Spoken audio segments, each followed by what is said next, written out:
Hello and Happy New Year, Access fans.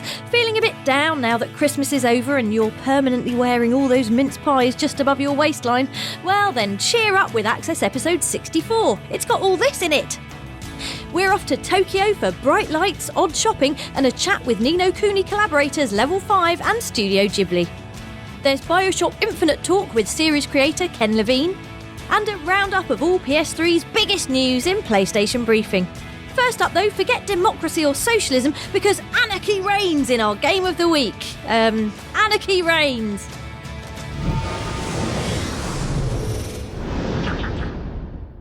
No new year has ever really started until you've been run over by a steaming murder truck and headbutted into a river of molten metal by a man wearing a bull helmet. So welcome to 2013, courtesy of Anarchy Reigns, the thumping, free-roaming brawler from the studio behind Vanquish and Bayonetta, Platinum Games. Like everything Platinum do, Anarchy Reigns is mental. A frantic chaos of giant fists, bionic super weapons, and moments where there's so much exploding going on that the camera gives up and takes a nap. The story's really secondary to all the mega-knuckled action, but involves men in the shape of bears and women drawn as sexy barbed wire in a future made up of robots, mutants, and endless violence. You can choose whether to play as white, where your character is sleek half-mech government agent Leo, or black, in which case you're gruff chainsaw-up-its-sleeves chaser Jack Kamen.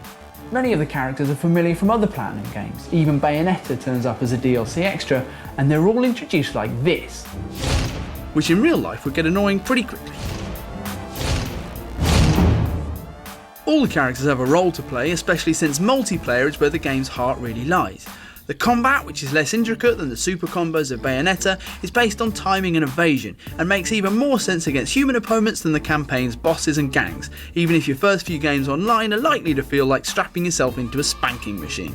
Be warned that Anarchy Reigns might be considered an acquired taste. Everything about it is exaggerated and overblown, and like its PS2 predecessor God Hand, is more interested in delivering repeated blows to your head than looking good or having a deep single player story. On the other hand, you can hang off a helicopter shooting streets of people to dust. Anarchy Reigns is out this Friday, and it's the best way of saying Happy New Year ever.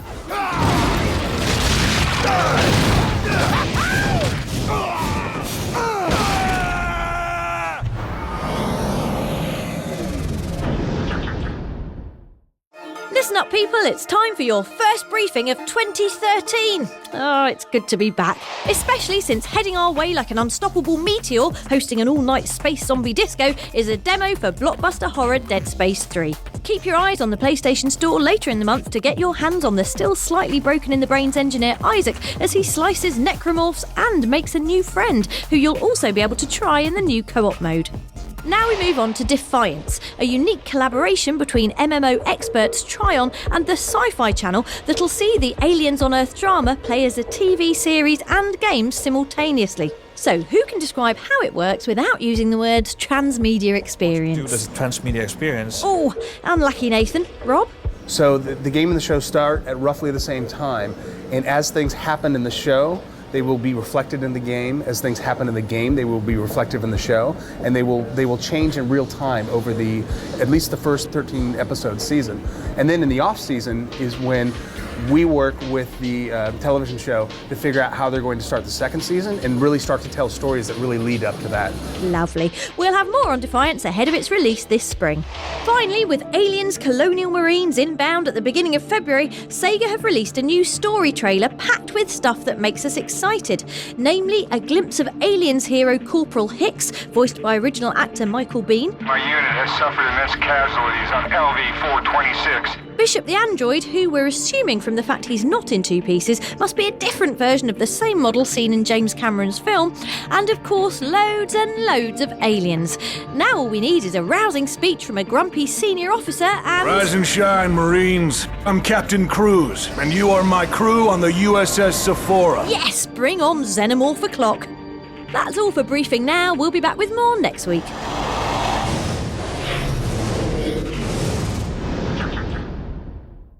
Right, time to get downloading. It's your weekly roundup from On The Store. Hold your six-legged horses, PlayStation Plus subscribers. God of War Ascension isn't out until March. But wait, Kratos' debut foray into online slaughter gets underway today with the release of Ascension's multiplayer beta. Initially for Plus subscribers, you'll get to plunge into blood-soaked internet battles against your mates 2 whole months before the game ships, which is a great excuse to do your very best I'm an angry Kratos roar. Here's mine. No? Go on then, Ashface, you do it. Bloody show. Also available for Plus members, this time as part of the super amazing instant game collection, is high art shooter sequel BioShock 2, the game that not only cured our big daddy phobia by letting us stomp around as one, but also taught us that life is way better when you've got a 12-inch drill for an arm. Just ask what's left of that IKEA wardrobe we got in the sales.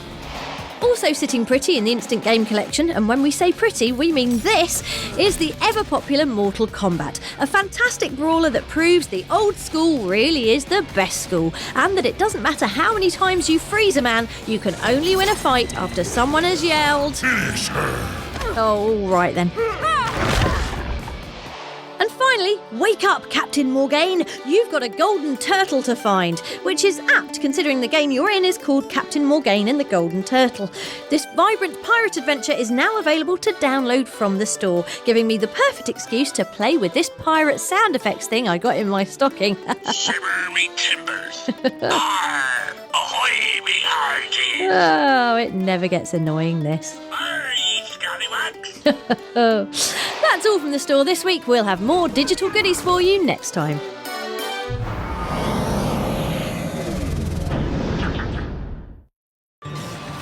After months of increasing sadness at the non-appearance of a Mazo shooter BioShock Infinite, we got proper excited recently when 2K Games handed us a pad and told us to get stuck into the game for the very first time. Good news, it's bloody amazing. Even gooder news, we then got to talk with Mr. BioShock himself, Ken Levine, who talked us through Infinite's incredible opening sequence. Anything related to the story is always difficult to talk about because we don't want to spoil anything for people, and I think we're hearing from people, and we were hoping to hear was that it's both at the same time incredibly similar and incredibly different to BioShock 1, and here you're going up instead of down, but there's also a lighthouse, and there's also a sense of, this starting point, and so there's similarities, but they're also opposites in a lot of ways, and then even if you look at, like, say, Comstock and Ryan, they seem like opposites in terms of their personalities, and one is a capitalist atheist, and Comstock is a religious fundamentalist, and they seem so different, but at the same time, they both have this belief system that they believe solves all problems, and anybody who disagrees with them, they have a real problem with. Thanks, Ken. Now tell us how you keep your beard so neat and well groomed. Oh, what do you think I'm going to answer? You think I'm going to answer that question? Oh well. We'll have loads more on BioShock Infinite before its UK PS3 release on March the 26th.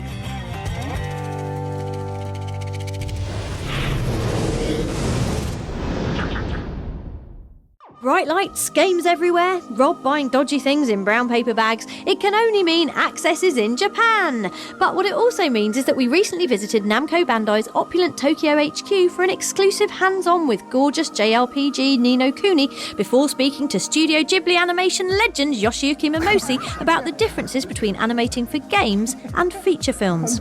The process doesn't differ that much because of the similarities to my normal style, which we decided to match at the conception of the game. So it's not like I had to change my style to match the game, it's that the game was made to match the cel shading and hand-drawn style that I normally do. Level 5 game director Ken Motomura was also on hand to fill us in on Ni no Kuni's story. The main character's mother dies at the beginning, and the reason we started this way is because one of the overarching themes is how does a child overcome grief and mature? For a child, losing a parent is one of the greatest tragedies that can happen. So the team wanted to explore this theme, and I show how you can move on and grow despite a tragedy. A massive thanks to everyone at Namco Bandai, Level 5 and of course Studio Ghibli. We'll have loads more on Ni no Kuni before its UK PS3 release on January the 25th.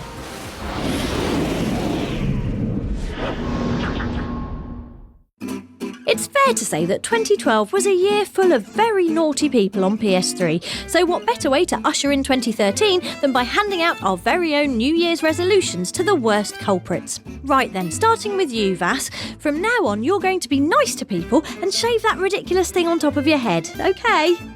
You, okay? You! Good man. And as for you, Mr. Drippy, what did we say you were going to do with your bedroom this year? Tidy! Make sure you do. Isaac, remember what we said about ignoring the voices and the strange symbols? Remember what we said? Remember? Hey! Ah, Claptrap, you're going to be wearing this new mute button we've designed for you. Yeah, I think I lost the beat. Wonderful.